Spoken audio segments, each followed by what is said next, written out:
Just in case you've been living under a rock, the Mariners traded back for Eugenio Suarez, and we can slug now. Welcome to the Dom Skiing Channel, your one-stop shop for the Mariners storylines on Seattle's minds. And the Mariners beat the Rangers 6-0 to begin the current homestand this past Thursday as we welcome back the good vibes king, Eugenio Suarez. We out-hit the Rangers 9-4, more than double their expected batting average, 323 to 160. And George Kirby sails through 6 innings against this Rangers lineup, while the Mariners give plenty of trouble to Kumar. This was the perfect welcome back for Gino, the perfect way to begin the homestand, perfect way to begin a 4-game set against another division rival after playing, 7 straight games against division rivals on the road. And the Mariners knew that after this series, they finally get an off day, a scheduled off day, not including the All-Star break, for the first time in over a month, which was yesterday. And I hope that the team got real healthy, obviously, and enjoyed it, not just physically, but also mentally, spiritually, just decompress from everything that's going on, because it is a lot right now. George Kirby going 6 innings, allowing 6 shutout innings, allowing just 3 hits and 2 walks, still more than you would think for Kirby when he's absolutely sailing like this. And then just 5 hard hits on 94 pitches. The ERA coming down to a 4.13 for Kirby. He is going to be just fine throughout the rest of this season. Kirby is looking like the guy of old. A little more walks than usual. Has been striking the guys out at a high clip though, but completely preventing hard contact for the most part. Great to watch George Kirby right now. No issues or concerns there. Kumar only goes 4.2 innings. We get 3 earned runs on him. 6 hits, 2 walks, just 3 strikeouts, and allows 2 homers to Cole Young. When you put up 9 hits, you feel like the lineup is doing well. And it's good news here because we can slug now, but to do it, we kind of had to sacrifice a lot. It's kind of like that meme where it's like Thanos, gets it, and then it's like, what did it cost? It's like everything.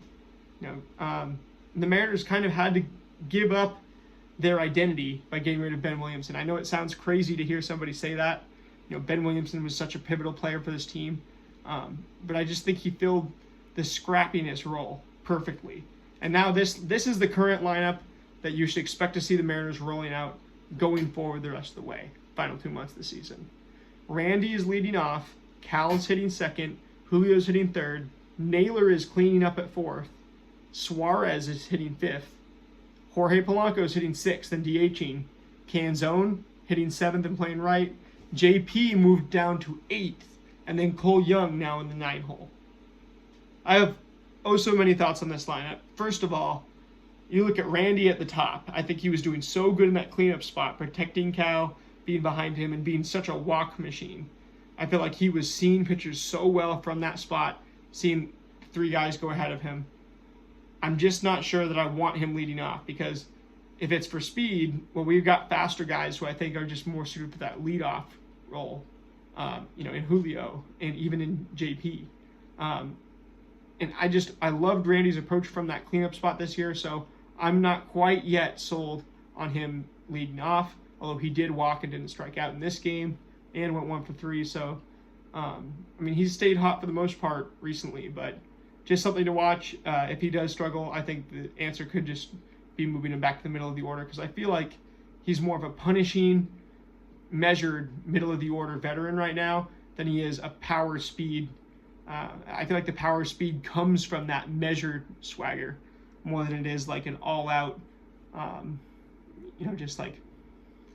don't know. I just don't think that the leadoff spot is best for Randy, because I've seen so much good from him in that 4 spot this year. But I'm willing to keep an open mind, and if the plate discipline continues in this spot, then I've got no choice but to applaud the move.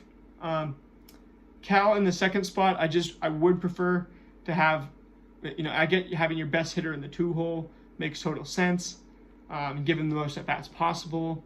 But traditionally with baseball, I would love to put Julio back into that 2 spot and have him hitting ahead of Cal, because I think, just the way that's worked all year, I've loved. So, I'm going to give this new lineup at least another week, and we'll discuss it again next Monday. But right now, I'm not sold on this, the slotting of these top 5 guys in particular, as opposed to the old slotting of these top 5 guys. Then you've got Julio hitting in the 3 spot, which he is hot as a bat, and it makes sense. But hitting him behind Randy and Cal, I don't know. I like hitting him ahead of those guys better, just because he's the fastest and hits the ball the hardest on average. Although those two are a little more measured, and they do both walk a lot. I don't know.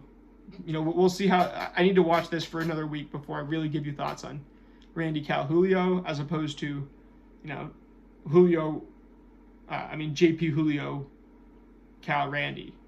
I understand moving JP to the 8 spot because he's dipped. His average has dipped a little bit, 265, been a little bit cold, and you want to get your best hitters up there at the top of the lineup.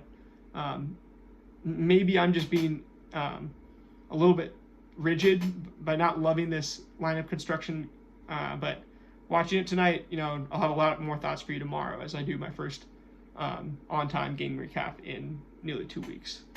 And then Naylor hitting 4th. Again, I think he is perfect 5th behind Randy. I know I'm not discussing necessarily the finer points, just discussing how I feel about it. That's what my lineup would be. My perfect lineup would be still going it would be, I guess here's my perfect lineup. I would still hit JP. Shoot, I'm old school. I would hit JP first, Julio second, Cal third, Randy 4th, Naylor 5th, Suarez 6th. I would go Suarez at DH 6th. Then I would go Canzone 7th, and Young 8th at second, and then Williamson 9 at third. Because I think, I'm the biggest Ben Williamson fan. I guess I'm just higher than consensus on Ben Williamson. But that's kind of how I look at it. This game, things worked out. Suarez had a hit. It was a double as well, scored a run. The whole offense was pretty much just firing in this one.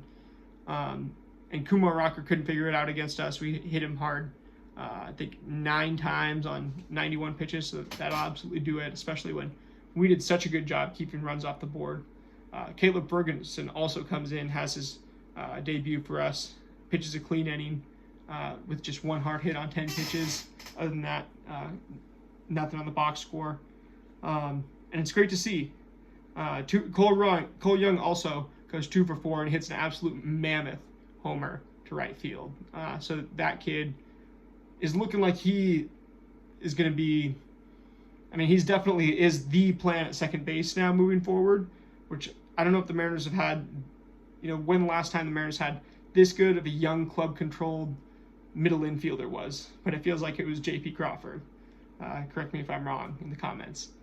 Anyway, with that being said, that's going to do it. More than double the Rangers on XBA. Look like a way better team than them. And this game, I think in particular, has a lot of people optimistic, especially as we lead into game 111 that we play on Friday. The ultimate vibes-based win, which I'm going to talk about in just a second here, and before the Mariners kick off this week. That being said, see you guys in the next one. Go Avs.